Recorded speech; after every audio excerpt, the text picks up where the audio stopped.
Halo semuanya, kembali lagi di Lentera Malam bareng gue Jamal, dan di segmen Saksi Misteri kali ini gue udah kedatangan narasumber yang akan menceritakan tentang kejadian horornya ketika diteror oleh arwah orang yang gantung diri di wilayah tempat tinggalnya.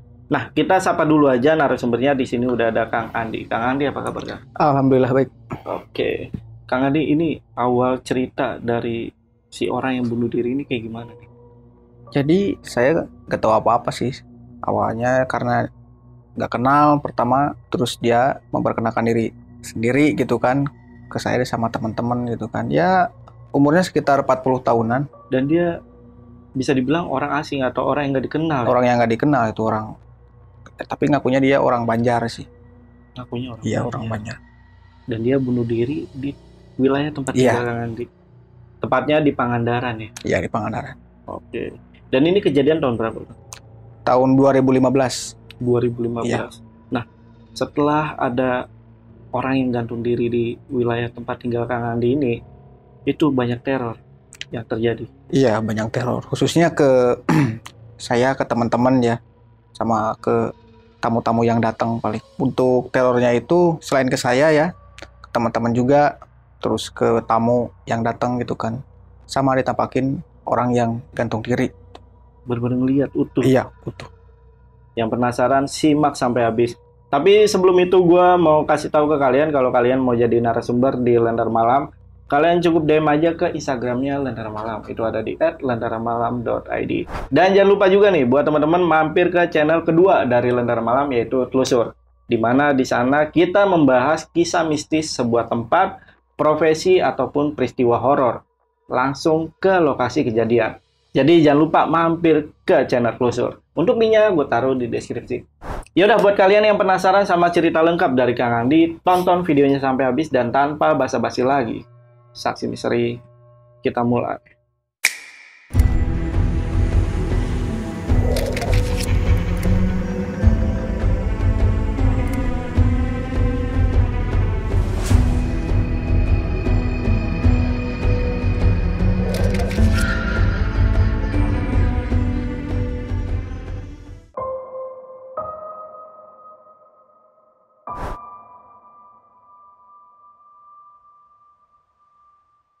Sedikit cerita nih Bang, pas perjalanan ke sini, kan saya ngelewatin tempat perkampungan dia lah, tempat tinggal dia gitu kan. Tahu saya gitu kan, pinggir jalan rumahnya itu di daerah Banjar.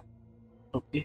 Pas mau lewat, pas perbatasan nih, selamat datang ke Banjar, saya langsung pasang headset gitu kan, langsung berani aja gitu, langsung tutup aja gini. Ya jadi awalnya itu, ini kejadian sekitar tahun 2015 akhir. Saya sama teman-teman biasalah lagi pada nongkrong di depan rumah gitu kan, karena ada bengkel tempat nongkrong teman-teman. Jam 10 malam ini si korban datang gitu ke tongkrongan, terus nanya mau jual motor katanya, tanya-tanya gitu kan, siapa tahu ada yang minat gitu kan. Pas ditanya harganya berapa, itu cukup murah banget Bang, termasuk murah karena motornya masih bagus sama suratnya lengkap. Ditanya sama teman saya kan, berapa harganya? 2 juta. Posisinya pengangguran, 2 juta ya gede Bang lah. Apalagi ngedadak kan, itu butuh-butuhnya nggak bisa bantu gitu teman-teman. Terus saya bilang ke si korban, ya udah Pak, saya antar aja ke tetangga saya gitu kan, calo motor. Saya antar, dia mau berangkat. Sekitar 3 menit lah perjalanan, nyampe ke rumah si calo ini kan. Pas dipanggil, yang keluar itu istrinya. Saya tanya, Mang Asep kemana gitu? Lagi keluar kota katanya, lagi touring Vespa atau gak tau lah gitu kan. Lagi keluar kota. Oh ya udah, tadinya kalau ada mau nawarin motor, kata saya. Motor mana? Yang ini. Ya udah, itu mau ke Kang Asep aja besok pagi katanya. Aduh, butuhnya sekarang katanya. Gak bisa kalau sekarang kan orangnya gak ada. Ya udah, saya tanya lagi nih ke si korban kan, gimana Pak? Gak ada, saya kenalan cuma ini satu-satunya, kata saya. Ya udah Kang, gak apa-apa, ayo kita balik lagi aja ke sana, ke bengkel gitu kan. Ya udah, dia pas pertama naik juga emang gak kerasa ngebonceng orang itu, saya kayak sendiri aja naik motor gitu. Dan saya lihat spion juga, dia udah menengadah ke atas gitu kan. ke atas kiri kanan gitu. Terus si tangannya pegang pundak saya, tapi saya gak kerasa dipegang. Tapi tangannya ada, gak berat, gak kerasa apa-apa. Tapi saya gak peduli kan itu apa namanya? Mungkin karena udah malam juga gitu kan, sugesti udah mulai kacau gitu. Ya udah saya balik lagi ke bengkel. Saya bilang nih, nawarin ke si bapak, Pak, kan tadi bapak kan dari Banjar nih, bilang di perjalanan ngobrol kan, ya udah istirahat aja dulu di sini. Itu ada kasur kan. Kalau mau tidur ya tidur di sini. Motor dijagain kok, tenang kata saya. Tapi dia nolak. Oh ya, saya masih ingat itu dia minta rokok. Dia minta rokok. Saya kasih 1 batang. Dan ya kalau dilihat-lihat sih stylenya kayak bapak-bapak biasa gitu, yang mau bepergian jauh. Dia pakai jaket lepis, pakai kaos merah, sama celana jeans lah, nyentrik gitu.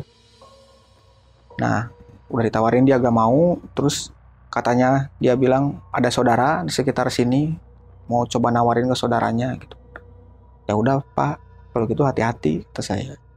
Kalau misalkan di tengah perjalanan pengen kesini aja. Ya ucapin terima kasih, salaman, berangkat gitu kan. Udah berangkat sekitar 10 menitan itu si Iki beli rokok nih ke warung langganan. Ada nih si korban itu kan di warung. Terus Iki lihat si bapak-bapak ini tuh beli obat banyak banget, 1 kresek lah.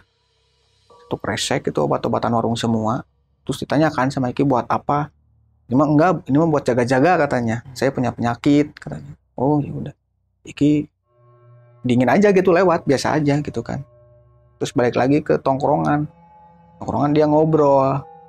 Itu tadi ada si bapak yang tadi ketemu di warung, beli obat warung banyak banget. Terus nyeletuk deh si Iki itu. Kayaknya sih mau bunuh diri ya, Cen. Gitu bercanda. Bercanda ya? Iya. Terus saya, jangan ngobrol kayak gitu kan. Tapi itu dari sana tuh feeling emang udah gak enak bang. Udah campur aduk lah. Dan ikut nongkrong, sampai jam 2 itu nongkrong, terus pulang. Karena insomnia ya saya main YouTube, main game gitu kan. Jam 4-an lah, jam 4 pagi itu ada notif dari grup di WA, katanya ada orang meninggal bunuh diri, ngegantung. Saya penasaran nih, siapa gak tahu, belum ada yang berani ngedeketin katanya. Kayaknya sih bukan orang sini, kata teman saya gitu yang di grup gitu, yang jualan kopi di sana. Ya udah, saya WA aja Iki, telepon. Kebenaran dia belum tidur, baca notif gak di WA, baca, penasaran, sana yuk, ayo. Gimana tuh? Di salah satu objek wisata lah, pantai selatan. Dia berangkat nih sama saya, gitu kan. Disamper. Di TKP, standarin motor, pas lihat ke kiri, ada motor korban. Bapak-bapak yang tadi malam datang. Masih inget kan? Masih inget. Oke. Waduh, saya langsung ngedown di sana gitu kan. Tapi berpikir positif lah, gitu kan. Mudah-mudahan aja bukan si bapak-bapak yang malam. Ki, itu kan gelap, pinjam senter ke saudara kamu, gitu kan. Pinjam senter, udah. Karena senternya susah dinyalain, terus digini-gini dulu. Pas begini, kebenaran si sinarnya itu nerangin ke si korban, ke tubuh korban, percis gitu. Pas jret, langsung astagfirullahaladzim. Beberapa detik lah saya itu kesimak lah gitu. Kayak terkejut banget gitu kan. Si Iki sama juga kayak gitu. Astagfirullahaladzim. Terus bilang, ini bapak-bapak yang semalam. Lihat deket, semakin deket. Emang gak berani ya bang ya, karena belum ada polisi gitu kan. Masih ngegantung. Pas lihat di bawahnya itu juga udah banyak obat-obatan warung juga. 5:30 polisi datang, baru saya berani lihat. Dan benar, itu korban. Bapak-bapak yang malam. Jadi si korban ini gantung dirinya itu menghadapnya ke pantai di salah satu saung, di saung kayak gitu. Tapi si tiangnya dari beton, cuma atasnya kayu gitu kan. Dia naiknya itu karena ada tempat duduknya nih bang, ada tempat duduk sama meja. Dia naiknya langsung ke meja kayaknya. Soalnya kalau dari tempat duduk itu gak nyampe talinya. Agak kuat juga sih si kayunya gitu, nampung orang dewasa gitu. Dan lokasi gantung dirinya ini atau saungnya ini di sebelah mana ya? Jadi posisi si TKP-nya itu kalau dari pinggir jalan kalau siang sih kelihatan gitu kan, tapi kalau malam kan di sana nggak ada pencahayaan kecuali di parkiran doang, itu juga Mercury 1 gitu kan. Tapi kalau siang sih kelihatan, dan pinggir-pinggirnya itu kan karang semua, jurang. Jadi kalau misalkan orang kepleset aja sedikit ke sana udah fatal gitu. Berarti di atas tebing ya? Iya, di atas tebing. Makanya pertama masuk nemu saung itu. Udah, saung pertama. Saya tuh langsung gimana ya? Sedih iya gitu kan, ngerasa kesal sama diri sendiri gak bisa bantu. Tapi kan gak tahu jalannya kayak gini gitu. Kalau misalkan ini korban perampokan atau apa ya mungkin motornya hilang kan Bang. Tapi ini mah fix katanya, kayaknya bunuh diri sih. Dijelasin sama polisi juga kalau ini nggak ada tanda-tanda kekerasan. Berarti ini motornya masih ada di Masih ada, dompetnya masih ada, tapi dia gak bawa handphone waktu itu. Cuma identitasnya ada. Dibawa ke rumah sakit lah, terus dihubungin keluarganya ada. Saya dibawa nih ke kantor ke polsek gitu kan, dimintai keterangan. Udah saya jelasin, udah itu saya pulang jam 8 baru beres. Jam 8 pagi, saya tuh kan mau mandi. Ceritanya mau mandi, lupa gak bawa anduk saya. Masih pakai kolor. Masuk ke kamar. Pas masuk ke kamar kan itu ruangan dari kamar mandi ke ruangan tamu itu ngelewatin beberapa ruangan, Bang. Itu kan letter L lah kayak gini. Pas saya jalan lihat ke pojok ruang tamu, itu ada, Bang. Si korban itu ada berdiri di pojok ruang tamu, tapi badannya gede banget. Badannya gede banget, sama tinggi sekitar 2,5 meter tingginya itu, dan badannya gede banget. Tapi mukanya udah biru semua. Dan posisinya itu ngelayang, terus si tangannya kayak gini, tapi nggak sempurna kayak gini, tapi gini. Kayak yang apa namanya sakit di sini gitu. Langsung saya teriak, saya keluar saya minta pertolongan lah gitu ke anak-anak yang di bengkel. Kamu kenapa? Saya jelasin gitu kan, saya lihat ini. Penampakan yang tadi malam datang ke bengkel tuh datang ke rumah saya, kata saya. Si Iki juga sama katanya digangguin gitu, cuma lewat bisikan-bisikan doang, sama gangguan kecil gitu, kayak ada yang nepuk, terus ada yang bisikin dia gitu. Nah saya sampai siang di sana gak tidur gitu kan, udah panik loh, ada keringat dingin. Posisinya itu di rumah itu saya sama adik saya gak ada siapa-siapa gitu kan, karena orang tua dulu masih di luar, masih ada almarhum mama sama almarhum bapak kan udah gak ada. Adik datang nih, gak tahu saya lagi di bengkel gitu kan, lagi sembunyi. Saya datang pulang sekolah itu sekitar jam 3:30 karena dia main dulu di rumah nenek dulu 3:30. Nah terus kata adik saya tuh ada orang lagi mandi di kamar mandi, kirain saya disautin nih sama adik saya. Aku udah pulang, pengen makan katanya gitu, tapi gak nyaut, pintunya kunci. Nah terus adik saya masuk ke kamar itu udah nyium bau-bau amis di kamar gitu. Udah nyium bau amis lah. Terus adik saya keluar, ketemu saya di bengkel. Ketemu langsung kaget kan adik gitu kan. Adik saya tuh kaget. Aku di sini. Tadi yang mandi siapa? Saya langsung ngobrol. Udah jangan dipikirin. Udah nanti ceritanya sama itu mah ini mungkin apa namanya si Iki. Masa si Iki gak nyaut katanya gitu. Si Iki kan suka nyaut kalau misalkan dipanggilin sama Dede katanya. Udah jangan dipikirin. Ayo pulang, itu lampu rumah udah dinyalain belum, kata saya. Udah, ngomel dia karena kan saya pas hari itu emang pintu gak dikunci, jendela gak dikunci, lampu pada mati gitu kan, udah sore. Dan saya kaburnya itu kan pas pagi, jadi gak sempet nyalain lampu dulu. Jadi pas masuk rumah itu kayak masuk kemana ya, kayak ke pemakaman kayak Bang, kayak beda aja auranya gitu, gak biasa. Setelah saya lihat itu gitu, tapi saya beraniin aja gitu. Langsung masuk ke rumah, terus masak gitu kan biasa, sambil saya liatin kamar mandi gitu kan. Tapi pas saya lihat itu di kamar mandi kan biasanya kalau orang habis mandi itu kan masih basah lantainya gitu kan. Ini mah nggak kering. Posisi saya inget pas pagi-pagi itu gayung tuh ada di bak, tapi ini enggak, ada di tempat lain lah, dekat tempat pencucian gitu. Wadah-wadah yang sabun, sampo, sikat pasta gigi semua rapih berjejer. Biasanya kan berantakan. Saya masih ingat itu berantakan, dan saking parnonya saya ya, kan itu bak belum dikuras, tapi bersih Bang. Bersih. Kayak habis dikuras. Bersih. Berarti di situ memang ternyata seperti kayak nggak ada yang mandi, tapi semua alat-alat itu Rapi, rapi ya. rapi dan nggak ada bekas orang mandi, nggak ada. Ada yang mindahin lah intinya ya. Iya, ada yang mindahin. Udah gitu, saya makan sama adik saya gitu kan. Karena saya takut, saya WA ke Iki sama ada teman satu lagi Septian namanya. Saya WA, sini nginep kata saya gitu kan. Kata Iki siap katanya. Kalau sama Septian dia ke ceweknya dulu main gitu kan. Ya siap paling nanti agak malaman jam 10 jam 11 malam saya ke sana katanya. Udah malam itu sekitar jam 8 datang Iki nih ke rumah gitu kan. Terus nanya tumben ngajak nginep kata Iki. Saya jawab diam kamu juga nggak ngerasain gitu kan pernah diteror sama itu, ya udah kita bareng-bareng aja di terornya gitu kata saya sambil bercanda itu. Pergilah saya tuh nyuruh adik beli kopi beli makan 9 buat gadang gitu kan sambil nungguin Septian juga tuh. Udah gadang terus saya ngantuk kan belum tidur tadi saya siang gitu. Jadi saya tidur duluan ya, jangan tidur duluan dong kesel katanya gitu kan, bete lah gitu. Ya udah kamu nonton TV we. Kan ini kamar saya bang, ini ruang tamu ya, terus ini ruang TV di sini, ini 2 kamar nonton TV. Saya ketiduran, terus jam setengah 10 tuh kan saya sama adik saya beda kamarnya. Adik saya udah tidur gitu, udah kemana lah gitu, udah gak sadar. Jam setengah 10 saya kebangun, pas lihat ruang TV, TV mah nyala, si Ikinya nggak ada.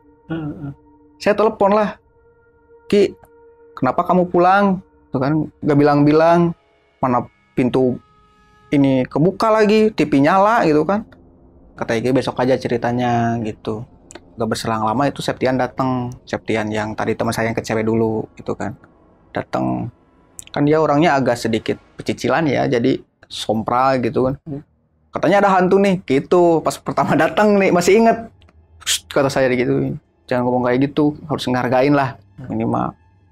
Ya udah sambil cerita-cerita masuk ke kamar. Si Iki kemana nanya ini si Iki nih Septian tuh.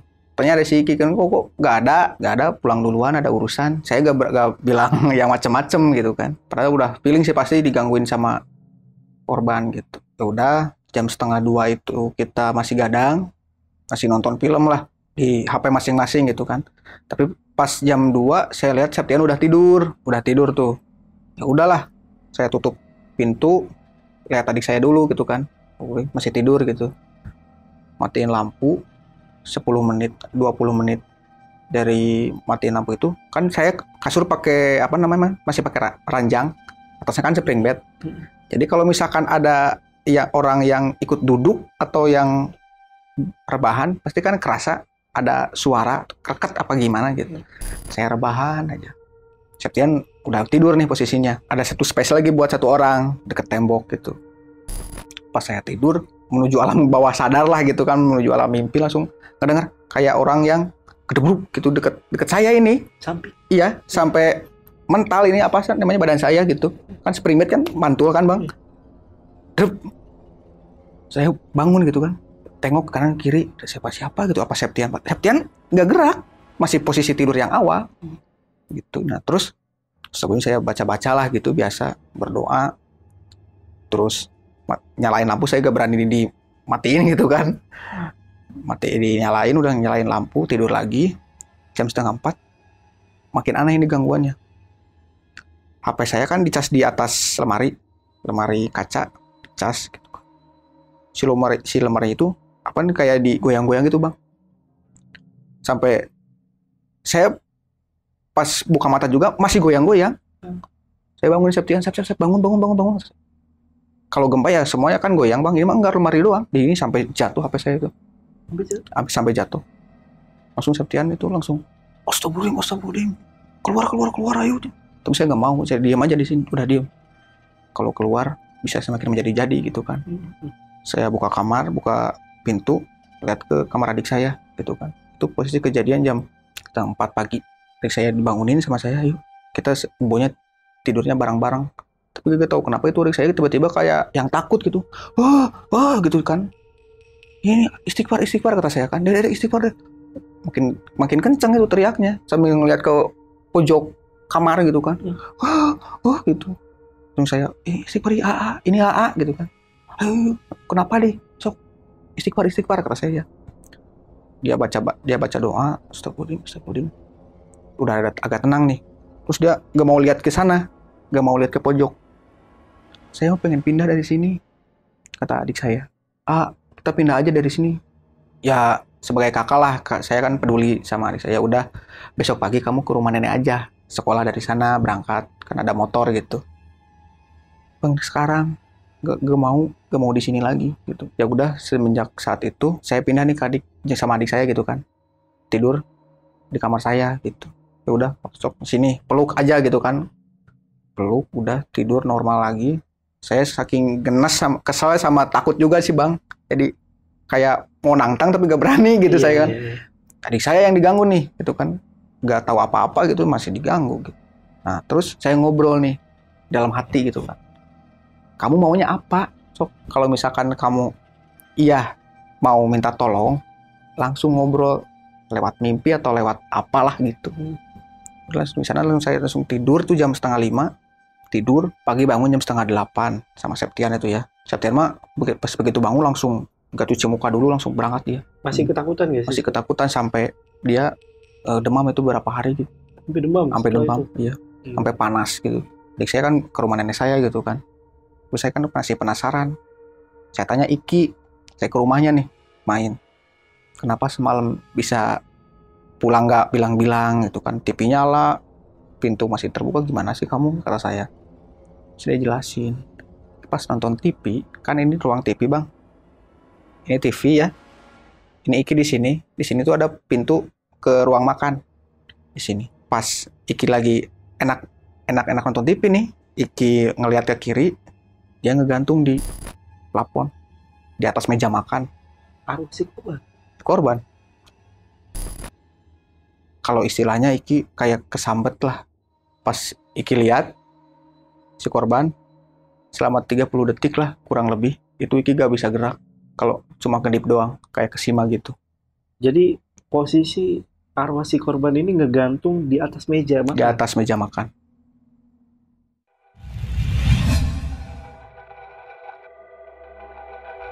Saksikan proyek terbaru dari Lentera Malam di channel Telusur.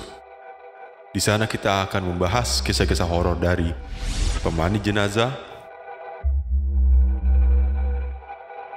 petugas kremasi, penggali kubur, dan masih banyak lagi. Jangan lupa saksikan selengkapnya hanya di channel Telusur.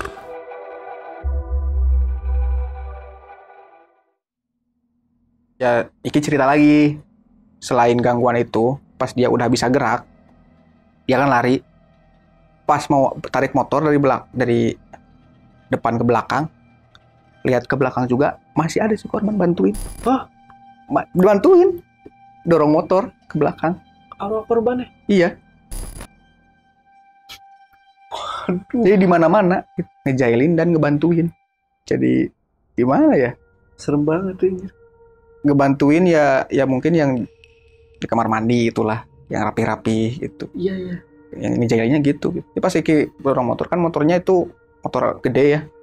Berat gitu. Terus 2 orang gitu yang dorong, parkir ke belakang, lihat ke belakang, lagi dorong.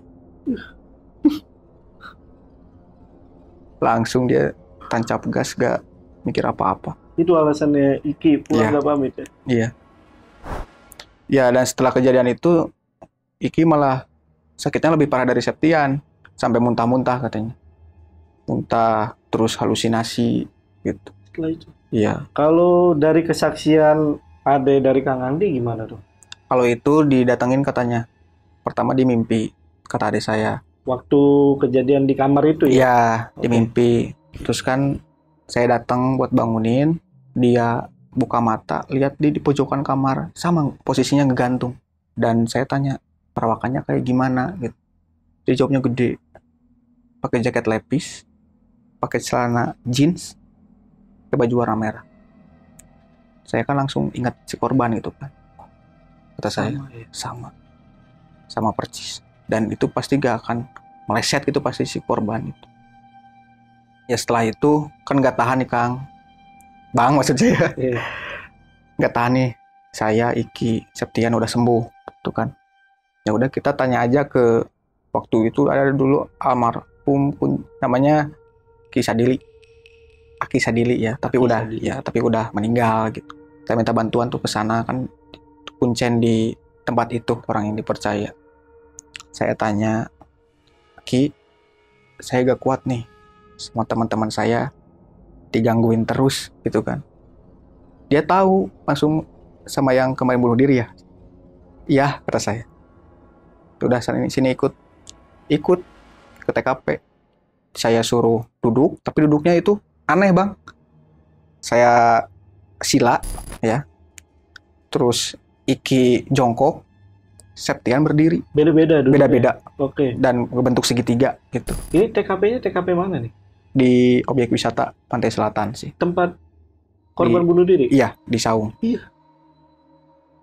Jam berapa? Itu sekitar jam 4 sore.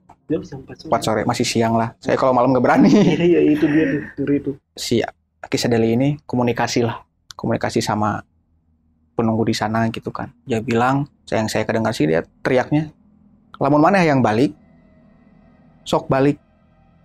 Lamun maneh yang cicing di dia, sok cicing. Kalau di arti Indonesia mah, kalau kamu mau pergi ya, sok pergi. Kalau kamu mau diam di sini ya udah diam, jangan ngejailin orang. Terus Ki Sadili bilang ke saya nih, bawa air sebotol, siram di rumah kamu, katanya. Dia betah di rumah kamu. Betah. Karena ya kalau diceritain mah bang, rumah tuh deket sama makam lah. Makam bekas PKI dulu. Ya agak tahu chemistry-nya bagus sekali gitu kan. Jadi mereka iya jadi enak lah gitu kan. Kata orang sana juga, rumah saya itu lalawateun. Jadi lalawateun tuh jalannya makhluk-makhluk yang kayak gitu. Kayak tempat penyeberangan. Jadi betah dia di sana. Nah, udah kejadian itu, kita ke rumah, saya taburin air di pekarangan lah gitu. Sambil baca-baca juga gitu kan. Terus kita nongkrong, lagi biasa di bengkel. Ada teman saya namanya Sandi lagi nih. Ini yang paling aneh nih. Sandi kan nggak tahu. Maksudnya nggak tahu rupa si korban ini. Jam 2 malam, dia habis nganter bapaknya mancing di TKP, bekas TKP. Nah, terus dia pulang kan ngelewat rumah saya nih bang, kan rumahnya tetanggaan lah gitu kan. Ada bapak-bapak disamperin sama Sandi, kan itu dulu rawan pencurian gitu kan, jadi Sandi nanya lah, takutnya pencuri gitu kan. Terus ditanya sama Sandi, bapak mau kemana? Dari mana? Saya mau pulang, saya dari Banjar katanya.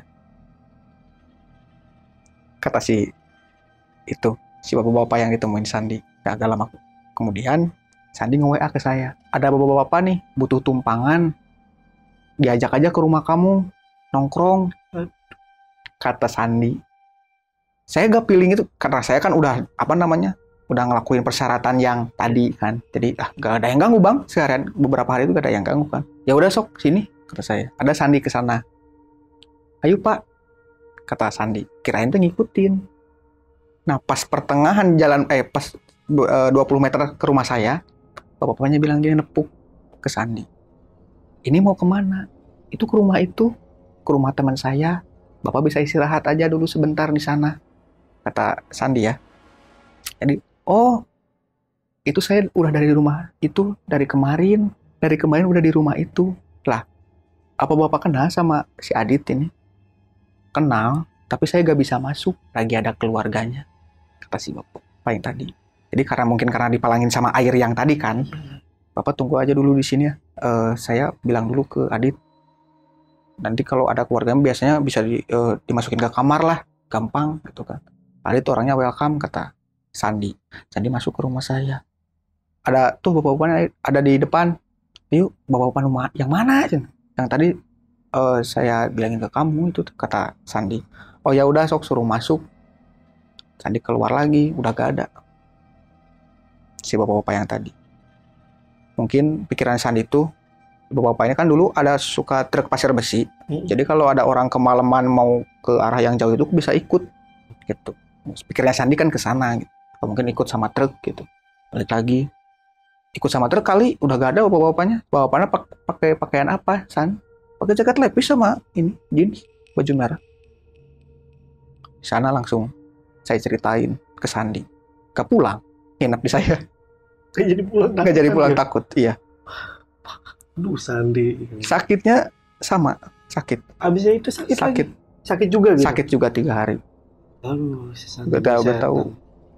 Mau bawa setan ke rumah lu ya. Iya. Waduh. Ya, saya mikirnya mungkin gak mau masuk itu ya karena udah dihalangin gitu. Jadi gak berani masuk. Tapi alasannya keluarga ya. Iya. Pintar juga tuh setan ini Iya. alasannya. Ada keluarga. Terus Sandi tanya, mau ke rumah mana, kata si bapak ini kan. Iya. Saya mau ke rumah. Ayo kita ke rumah itu. Udah kenal lagi sama. Iya. Waduh, udah jadi temen dekat ya kan.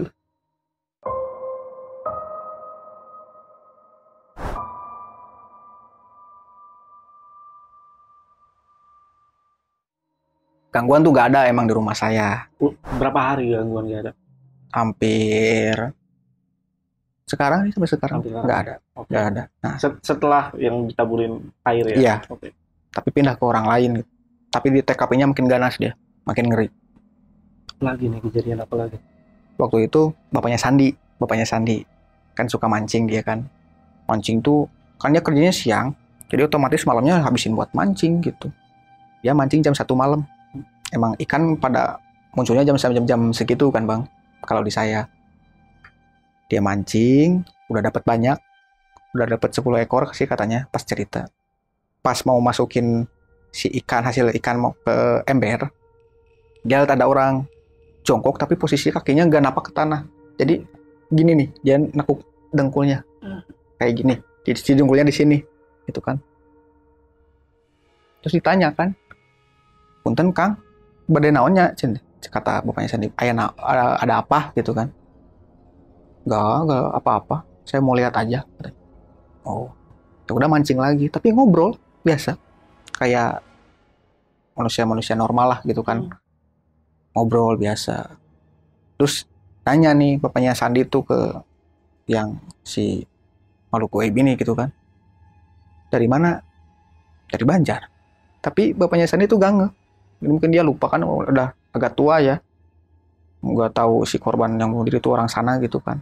Nggak tahu cerita mistisnya juga. Pas begitu mau ambil joran yang tempat ikan itu, udah nggak ada. Beberapa detik dari masih narikin, masih ada nih kelihatan gitu kan ujung mata gitu. Pas mau ambil joran udah nggak ada. Dan itu posisinya gelap. Kalau misalkan orang normal ya pasti bawa baterai gitu kan. Ini enggak, dia nggak bawa apa-apa. Terus saya tanyakan itu pakaiannya kayak apa, setelannya gitu kan. Sama, jaket lepis warna coklat, baju merah sama celana jeans itu. Gokil. Ya setelah itu sih banyak juga sih bang. Terus ibu-ibu dari rombongan TK nih ada ke sana. Itu waktunya sekitar jam 10 pagi. Ada lomba mewarnai gitu kan di atas bukitnya itu, di batunya itu kan banyak kegiatan lah. Nah, terus kebenaran tuh si Iki ada bantuin orang tuanya kan jualan di sana gitu kan. Terus tiba-tiba tuh ada yang teriak, ibu-ibu sambil gendong anaknya. Jadi di TKP itu kan, ini TKP bang, sawahnya yang tempat si bunuh diri itu ya. Di sini tuh ada ayunan. Nah si anaknya, si ibu ini yang tadi ngejerit itu main ayunan sendiri kan. Ditinggalin lah sama ibunya beli makanan. Pas dia balik lagi itu ayunan kenceng banget ngayunin anaknya itu. Logikanya anak kecil kakinya gak nyampe ke tanah kan, gua gak mungkin terus menerus kayak gini kan, pasti ada berhentinya. Ini enggak, terus si anak kecil itu bilang lagi om sampai gitu. Terus ibu-ibunya udah nggak banyak ngomong lagi, makanannya dibuang, anaknya dibawa. Berarti anak kecil itu ngeliat ya? Ngelihat. Dengan ditanya pas begitu ke bawah, tadi diayunin sama siapa? Sama om-om. Nangis dia, anak kecil itu nangis. Nangis tuh pengen ayunan lagi karena baik katanya. Yang dari sana sih gak ada gangguan lagi sih bang. Cuma ya ceritanya sampai sekarang itu pasti ada yang digangguin. Pasti ada. Apalagi semenjak kuncennya itu almarhum ya, gak ada, itu makin gak keurus. Dan di sana itu gak tahu kenapa ya dari dulu emang jadi tempat favorit buat bunuh diri aja gitu. Oh gitu? Iya. udah sekitar 4 korban, 1 cewek 3 cowok. Selama lu tinggal di sana ya? Iya. 4 korban? Iya, 4 korban. 1 cewek, Iya. 3 cowok. Belum lagi termasuk yang pembunuhan kayak gitu. Pembunuhan itu 1 cewek 1 cowok, dan itu posisinya masih di lingkungan itu. Gak tahu kenapa. Kalau misalkan ada pelangnya dilarang bunuh diri di sini gampang gitu kan. Tapi kan etikanya nggak ada gitu kan. Masa saya nyuruh orang buat gak bunuh diri, tapi kan itu haknya. Tapi saya cuma ngingetin aja. Jadi makanya kalau ada orang yang kesana tengah malam sendirian itu pasti dipantau sama anak-anak. Sama teman-teman Kang Andi juga. Iya, ya? dipantau gitu kan. Tapi semenjak saya kerja, teman-teman kerja itu udah nggak keurus. Udah makin banyak hal-hal aneh juga, makin kotor. Dan karena teror yang lebih ganas kan yang si korban ini, kita sepakat buat bakar aja si TKP-nya. Namanya gak akan berakhir kalau misalkan gak dibakar, kata orang yang bisa ya. Udah bakar aja. Pertama si saungnya dibakar yang atas, terus yang bawah dibakar, tapi yang tiang yang satu ini kan di beton ya, gak usah di ini. Udah si saungnya aja yang dibakar. Bahkan pas saya mau bakar tuh inget si tambang tuh masih ada.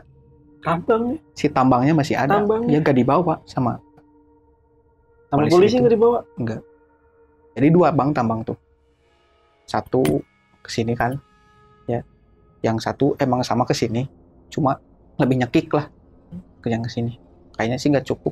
Jadi dia nyalinya mungkin karena gelap juga kan. Wah ini nggak cukup. Dia bikin lagi gitu yang lebih panjang. Yang dibawa yang ngikat ke sini.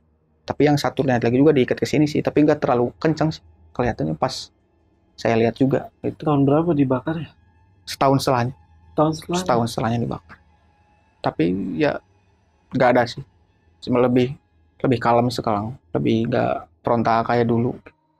Banyak itu yang dikerjain. Sampai pernah buat orang celaka, pernah ya. Kayak itu posisinya pertigaan bang. Sebelum TKP ini kan pertigaan di sini. Ini parkiran luas. Orang udah mabuk lah, udah giting gitu kan. Pelan. Terus si orang ini ke tengah jalan kayak gini, tapi badannya gede katanya. Badannya gede, ditabrak. Yang mental bukan orangnya. Yang ditabraknya nggak mental, yang ini, yang naik motor yang mental. Sampai kayak gitu loh, sampai si ban motor si peleknya itu sampai bener-bener penyok, ketawa dia. Dan ketawanya itu nyampe kedengeran sekitar 20 meter tuh kedengar ketawanya. 20 meter, 30 meter kedengar ketawanya. Karena kalau nunjukin ke orang lain itu badannya gede bang. Kayak pertama saya lihat sekitar 2,5 meter dan badannya udah benar-benar kayak ngeri lah, saya gak bisa jelasin gitu. Udah sih itu aja. Tadi Kang Andi kan sempat bilang kalau di daerah itu entah kenapa masih menjadi misteri ya. Kenapa orang-orang banyak yang bunuh diri di situ, udah sampai ada pembunuhan di situ ya. Kang Andi pernah nanya sama orang pintar gak? Atau sama yang tadi yang nolong Kang Andi, itu kenapa tempat ini? Ya pertama sih emang sejarahnya dulu kan di sana tuh tempatnya dulu masih ada rel kereta api kan dulu bang. Jadi masih ada kayak dulu masih dijajah sama Belanda nih. Masih ada kayak kerja rodi gitu kan. Di sana udah banyak korban kan dulu. Nah terus si korban-korban ini tuh katanya arwah-arwahnya itu dipindahin ke tempat TKP yang ini gitu kan. Gak tahu kenapa sama Aki Sadili ini jangan dipindahin ke sini semua, ditebar aja gitu kan. Gak semua korban yang kerja rodi ini jahat, enggak. Ya udah pindahin aja yang baiknya sama yang jahatnya gitu kan. Dan dipindahin. Nah terus kemudian kata Aki Sadili beberapa tahun ke depan ini bakal banyak kejadian aneh karena penampungan makhluk ini di sini. Udah diramalin nih? Udah diramalin sama si Aki. Sama Aki Sadili? Iya. Bahkan rata-rata sih orang deket. Yang orang jauh tuh cuma yang si korban sama yang cewek itu yang didorong sama ketau makhluk gaib atau sama pacarnya gitu kan. Didorong sampai ke bawah, ketemu besoknya. Biasanya kan 3 hari, 4 hari, sampai seminggu. Kalau korban meninggal di laut, tapi ini cuma sehari. Di tempat bapaknya itu mancing tuh? Iya, Iya. di sana, persis di sana. Jadi semenjak itu ya saya nanya lagi gitu kan, oh kenapa sih bisa di tempat favorit lah gitu intinya, bisa orang lain yang kayaknya ke sini tuh bunuh diri gitu kan, kebanyakan atau enggak depresi, teriak-teriak gitu kan di atas tuh. Banyak yang suka teriak-teriak. Ada yang kalau malam Jumat ada yang suka bawa sajen gitu kan, sanat. Jadi sama kisah itu emang katanya sih karena pengumpulan si Maluka itu di sana semua. Jadi kalau orang putus asa nih ke sini datang ke sana sendiri, udah pasti itu dikacauin pikirannya. Udah gitu sugesnya ke sana lagi. Iya, Ke tempat itu lagi. Iya. Yang saya jadi pesimis itu kok ya yang orang Banjar juga kan jauh-jauh ke sana. Iya. Bisa Benar. bunuh diri kan, kalau misalkan pakai logika ya di rumah juga kan bisa gitu atau di daerahnya. Tapi pernah nyari tahu gak Kang Andis tentang profil dari si korban ini?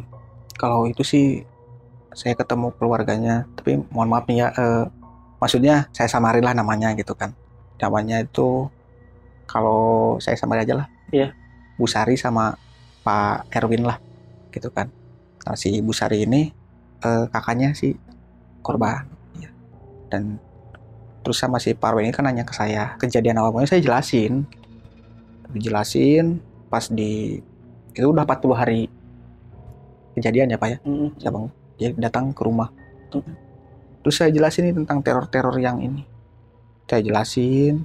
Nah, orang itu saya tanya nih, kok maaf Pak, kata saya, kok bisa nyampe bunuh diri nih si korban gitu. Terus kata dia, bukan hutang, bukan juga masalah rumah tangga atau apa. Jadi kayak yang dia belum cerita apa-apa sih, tapi setahu saya, kata Pak Erwin, kalau hutang dia nggak punya. Masalah cewek dia nggak pernah cerita. Gitu. Cuma emang sebelum berangkat dia tuh marah-marah katanya. Marah-marah di rumah, banting pintu sebelum berangkat itu kan. Banting pintu. Terus ketawa-ketawa gak jelas katanya. Ya udah aneh aja gitu. Tapi ya nyangkanya mungkin gak bakalan kayak gini gitu. Dan minta uang buat bensin katanya ke Bu Sari ini. Oh, sempet minta iya, uang. sempet uang. Minta uang. Ditanya mau kemana? Mau ke temennya katanya. Berarti saya dong. Iya bener. Kenal baik kan. Aduh, kacau. Ini Kang, berarti si korban ini belum punya keluarga? Belum ya. Tapi ya pacaran gitulah, biasa. Pacaran doang kan. Ini kira-kira kayak umur berapa ini? Kalau korban ini sekitar 40 tahun. 40 tahun. Itu saya lihat di KTP-nya tuh 40 tahun lah kalau itu pas meninggal tuh. 40 tahun dia umurnya. Karena beda 6 tahun kan sama kakaknya itu sama Bu Sari. Bu Sari itu pas 2012 katanya 46. Oke. Ini keluarganya datang ke Pangandaran atau Kang Andi datang ke Banjar? Kalau dia datang ke Pangandaran setelah 40 hari. Setelah 40 ya, hari. Dia datang. Nyari tahu lah ya keluarganya. Iya. Takutnya ada masalah di sini katanya gitu. Nggak ada. Saya cuma nyeritannya ya dia nawarin motor aja Bu gitu. Ada orang yang nggak dikenal ya? Kayak iya sih. Kayak ke teman aja gitu. Iya. Orang asing. Gak kenal sama sekali. Di wilayah kita gitu. Tragis juga. Ini sih sedikit ngeganjal nih ya. Iya. Kenapa polisi nggak bawa tali tambang bekas si korban? Katanya sih satu aja sih cukup katanya. Satu aja cukup ya. Soalnya kata polisi sih ini kemungkinan korban bunuh diri itu setelah meminum obat. Minum obat tuh banyak banget kan. Kayak overdosis mungkin, seloyongan, ambil tali.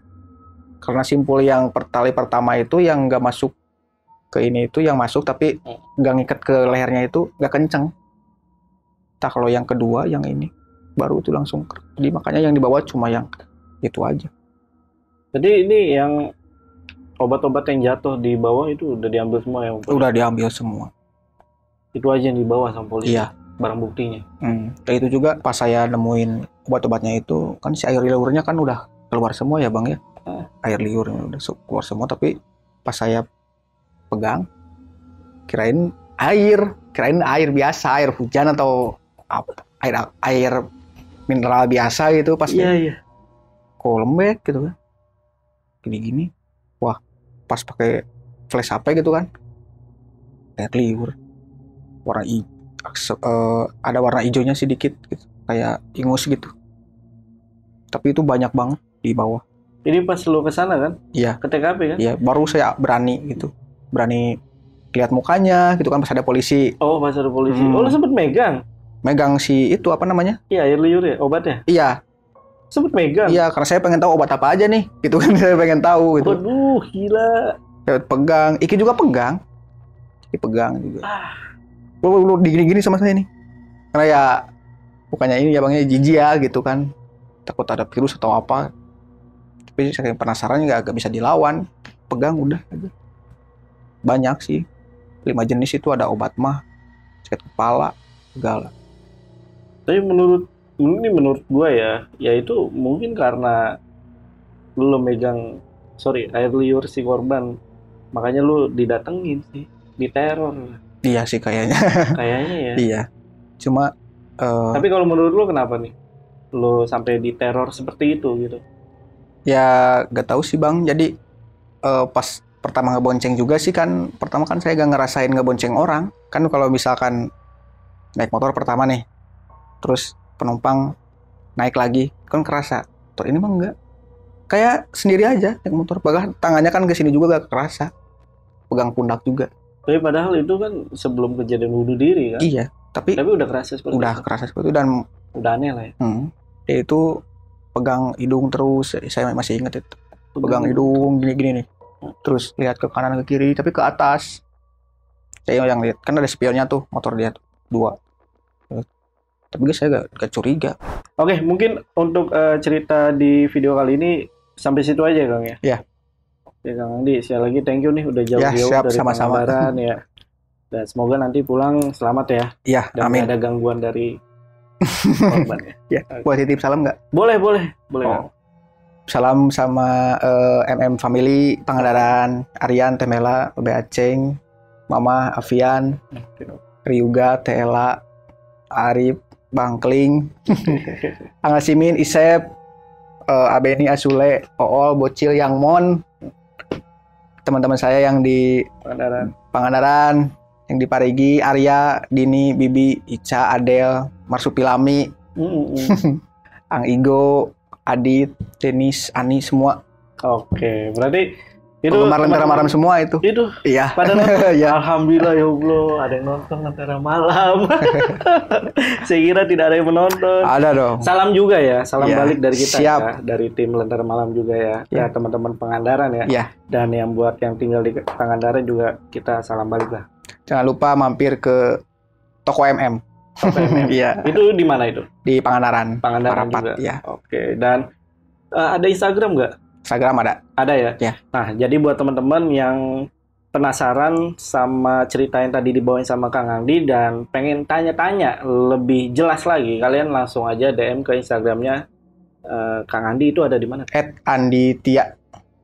Anditia A-nya 7. Oke. Dan tadi juga termasuk tokonya itu nanti juga bakalan dikasih tahu sama Kang Andi di Instagram ya. Ya. Oke, yaudah Kang Andi sekali lagi terima kasih. Ya, sama-sama Bang. Udah datang di Lentera Malam.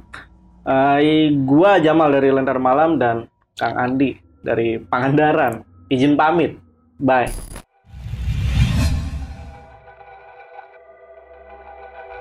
Saksikan proyek terbaru dari Lentera Malam di channel Telusur.